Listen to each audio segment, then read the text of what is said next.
you know that you can combine fry screams and false chord screams together at the same time to make hybrid screams? Now, hybrid screams are much louder than pure fry screams and way fuller than pure false chord screams. And one of my favorite examples is Jeremy McKinnon from A Day to Remember.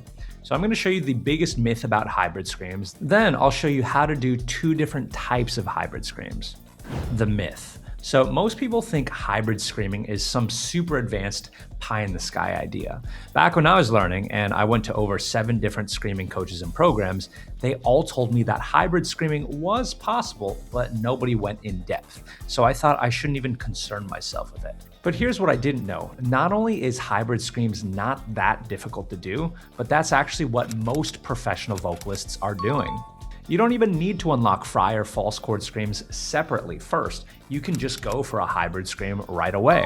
So first, I'm gonna break down exactly what fry screams and false chord screams are because they're really misunderstood. Then I'll show you how to combine them.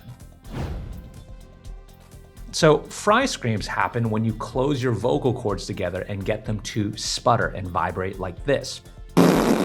When you do this right, you should get a static, smooth texture. Oh! Now, a lot of people think of fry screams as being high screams, but that's not necessarily true.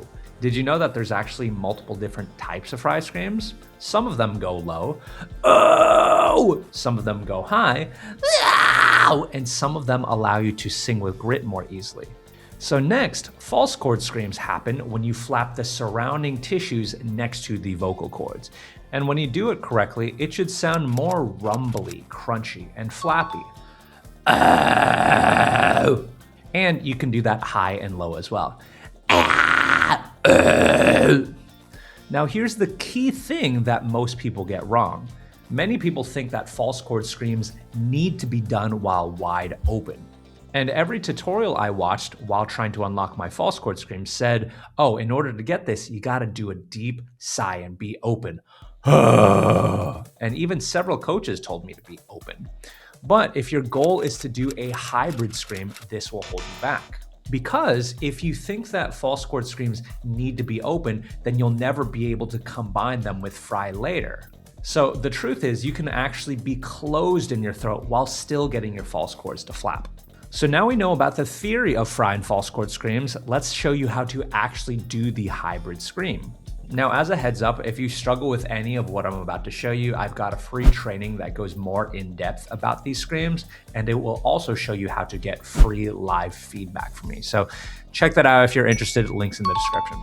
Okay, so let me show you how to do low hybrid screams. The first hybrid scream is really good if you want to go really low, and I wanted to do this scream for so long. I had always looked up to vocalists like Jerry McKinnon from A Day to Remember and CJ from Die Artist Murder.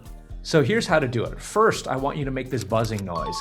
Then I want you to take that and get as nasal as possible using the E vowel and act like you're being choked.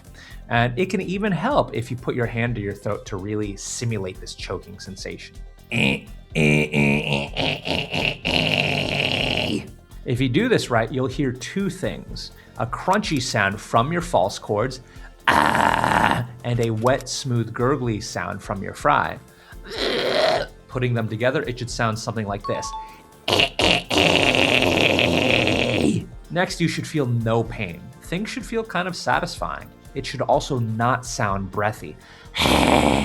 And if you want to test out that you're doing things right, you should be able to, in one breath, say A, B, C, D, E, F, G, all while holding on to this distortion. That's how you know that you're not running out of air quicker than you need to, and that you're doing it right. A, B, C, D, E, F, G. Okay, so now you know how to go low with your hybrids. What if you want to go higher? That brings us to the next hybrid scream, head voice hybrid screams. So I never knew how to scream like this for many years, and I thought for a long time that maybe my voice was just too low to go high. But after I finally figured it out, now I can go as high as Lorna Shore. So in order to do this, first I want you to get used to using your Mickey Mouse voice. Hey! This is called your head voice, and it's a much higher register than your talking voice. which is known as your chest voice. So many people get stuck using their talking voice and trying to go high within that. But it's not the right gear to go high. So that's why first I want you to get used to using your head voice. Once you can do that, I want you to make an annoying alarm clock sound with the E valve.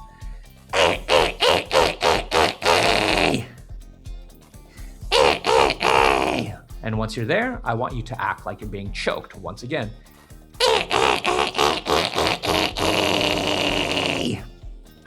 You'll know you're doing it right when you both feel a rumbly, crunchy sound from your false chords and you hear a smooth, static white noise from your fry. It's when you hear both the as well as the and now because you're using your head voice, you'll feel that it's a lot higher compared to the first hybrid scream that I showed you. So troubleshooting. Now, if you can't get this right away, that's totally normal. You might be getting false chord distortion, but not enough fry. Or you might be getting fry, but not enough false chord. You might sound breathy. You might feel discomfort. If that's the case, don't worry, it takes experimentation. And remember, everyone's voice is different. So if you're struggling with any of this or need some extra help, I've got that free training in the description, which will also show you how to get free live feedback from me. So check that out. So with that being said, I don't want to paint hybrid screams as being like the gold standard for everything screaming, because hybrid screams do have some limitations. They won't allow you to go as high as you humanly can or as low as you humanly can. Hybrid screams are really good for like mid-range screams. Not to mention, if you want to sing with grit or do screaming with pitch, then it's not the best for that either. So if you want to learn how to do other types of screams that will give you some of these advantages, then check out this video right here. All right, peace.